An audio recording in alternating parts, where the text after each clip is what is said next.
Equity market versus debt market. आज हम बात करेंगे इक्विटी मार्केट क्या है और डेट मार्केट क्या है।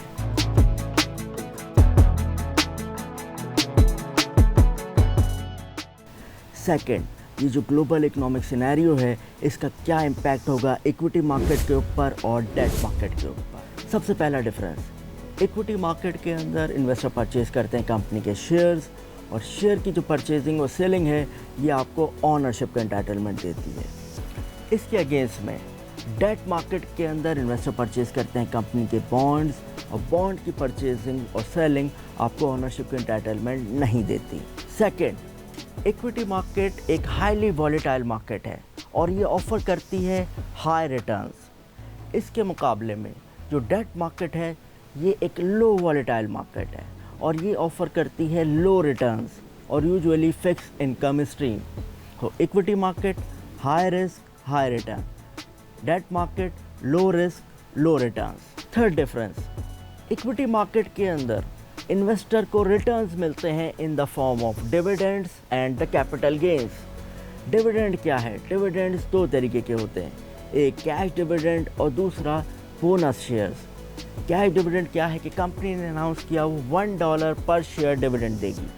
अगर आपके पास 100 शेयर्स की होल्डिंग है, कंपनी आपके बैंक अकाउंट में $100 ट्रांसफ़र कर देगी after deduction of the taxes.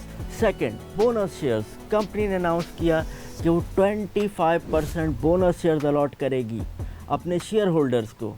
अगर आपके पास 100 शेयर्स की होल्डिंग है तो कंपनी फर्दर 25 शेयर्स आपके ट्रेडिंग अकाउंट में ट्रांसफ़र कर देगी और आपकी होल्डिंग 100 से बढ़कर 125 शेयर्स हो जाएगी।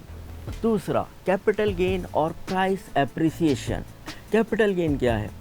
Capital gain is the difference between purchasing price and the current price. फ़र्ज़ करते हैं आपने एक शेयर परचेज़ किया स्टॉक मार्केट से $10 का और आज उसकी जो करंट प्राइस है दैट इज़ $15, तो आपको पर शेयर $5 का कैपिटल गेन हुआ है।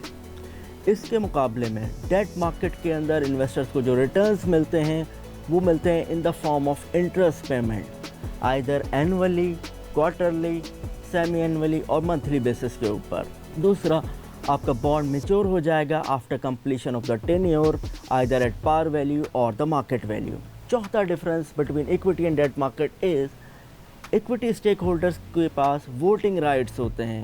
कंपनीज इनको इनवाइट करती हैं अपनी AGMs के अंदर, एनुअल जनरल मीटिंग्स के अंदर, और वहाँ पर एजेंडा पॉइंट के ऊपर ये वोट कास्ट कर सकते हैं either in the favour it और either to hold the decision. इसके मुकाबले में डेट मार्केट के जो इंस्ट्रूमेंट हैं ये आपको वोटिंग राइट्स नहीं देते। कंपनीज आपको अपनी AGMs के अंदर इनवाइट नहीं करेंगी और ना ही आपके पास कोई वोटिंग पावर होगी। पांचवा difference, in case of liquidation, अगर कंपनी क्लोज हो रही है तो इक्विटी स्टेक होल्डर्स को पेमेंट सबसे आखिर में मिलेगी। लिक्विडेशन के केस में कंपनी अपने एसेट्स को सेल कर देगी और उनसे जो प्रोसीड आएगी, जो पैसा आएगा from the sale of asset, उससे कंपनी सेटल करेगी अपनी लाइबिलिटीज़ को, और उसके बाद जो पैसा बचेगा वो डिस्ट्रीब्यूट करेगी अमंग शेयर होल्डर्स।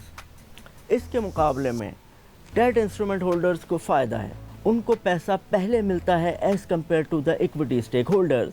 जब कंपनी लिक्विडेट होगी, जो फंड्स आएंगे फ्रॉम सेल ऑफ एसेट्स, उससे कंपनी पहले अपनी लाइबिलिटीज़ को सेटल करेगी, और डेट के इंस्ट्रूमेंट होल्डर्स को पैसा पहले मिलेगा as compare to equity stake holders. अब हम डिस्कस करेंगे ये जो करंट इकोनॉमिक सिनेरियो है इसका क्या इम्पैक्ट होगा इक्विटी मार्केट के ऊपर और डेट मार्केट के ऊपर। इस टाइम पे पूरी दुनिया के अंदर एक ग्लोबल रिसेशन है, इन्फ्लेशन पूरी दुनिया के अंदर बहुत ज़्यादा हाई है।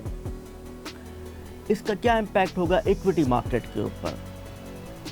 जैसे जैसे इन्फ्लेशन बढ़ता जाएगा लोगों की परचेजिंग पावर कम होती जाएगी और चीज़ों की जो डिमांड है ये आहिस्ता आहिस्ता कम होना शुरू होगी।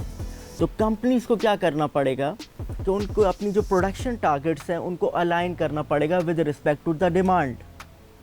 इस तरह कंपनीज़ की प्रोडक्टिविटी कम हो जाएगी। सेकंड इम्पैक्ट, जैसे जैसे इन्फ्लेशन बढ़ेगा कंपनीज़ की कॉस्ट ऑफ कैपिटल इंक्रीज़ हो जाएगी। कॉस्ट ऑफ कैपिटल क्या है? कंपनी का जो टोटल कैपिटल है जिससे कंपनी काम कर रही होती है, जिससे कंपनी अपने ऑपरेशंस को मैनेज कर रही होती है, इसमें दो कंपोनेंट हैं। एक है इक्विटी का कंपोनेंट और दूसरा है डेट का कंपोनेंट। इक्विटी वो पैसा जो कि आपने शेयर होल्डर्स से लिया है, डेट वो पैसा जो कि आपने अरेंज किया है from financial institution as a loan. तो इन दोनों को अगर हम क्लब करें तो टोटल कॉस्ट ऑफ कैपिटल बढ़ता है। अब जैसे जैसे इन्फ्लेशन बढ़ता जाएगा इंटरेस्ट रेट बढ़ते चले जाएंगे और कंपनी की जो कॉस्ट ऑफ डेट है ये इंक्रीज़ होना शुरू हो जाएगी। इस तरह कंपनी का total cost of capital increase हो जाएगा। इसका इम्पैक्ट क्या आएगा? कंपनी की इनकम स्टेटमेंट के अंदर इंटरेस्ट एक्सपेंस के नेम से एक मेजर अमाउंट माइनस होगी और कंपनी की प्रॉफिटेबिलिटी कम हो जाएगी।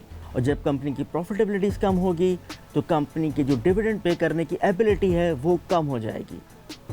और इन तमाम चीज़ों का नेगेटिव इम्पैक्ट आपको कंपनी की शेयर प्राइस के ऊपर नज़र आएगा। इसके मुकाबले में डेट मार्केट इस सिचुएशन की बेनिफिशियरी है। जैसे जैसे इंटरेस्ट रेट बढ़ते रहेंगे डेट इंस्ट्रूमेंट की यील्ड इंक्रीज़ होना शुरू होगी। और अभी हमने डिस्कस किया था डेट इंस्ट्रूमेंट की जो मार्केट है ये लो रिस्क की मार्केट है, एक वो मार्केट जिसके अंदर रिस्क भी कम है और उसकी यील्ड इंक्रीज़ हो जाए। तो क्या होगा, इन्वेस्टर शिफ्ट करेंगे from equity market towards the debt market और डेट मार्केट इन्वेस्टर की पहली चॉइस होगी as compare to the equity market. तो ये थी आज की हमारी discussion on equity market and debt market. हमने डिस्कस किया क्या बेसिक डिफरेंसेस हैं between equity and the debt market और करंट जो इकोनॉमिक सिनेरियो है, पूरी दुनिया के अंदर ग्लोबल रिसेशन है, इन्फ्लेशन है, इसका क्या इम्पैक्ट होगा इक्विटी मार्केट के ऊपर और डेट मार्केट के ऊपर। तो ये थी हमारे आज की डिस्कशन। अगर आपको पसंद आई तो वीडियो को लाइक कीजिएगा, चैनल को सब्सक्राइब कीजिएगा, वीडियो को शेयर कीजिएगा अपने फ्रेंड सर्कल के अंदर। और अगर आप चाहते हैं कि किसी टॉपिक के ऊपर हम वीडियो बनाएं आपके लिए तो प्लीज़ उसे कमेंट में ज़रूर मेंशन कीजिएगा। Thank you very much.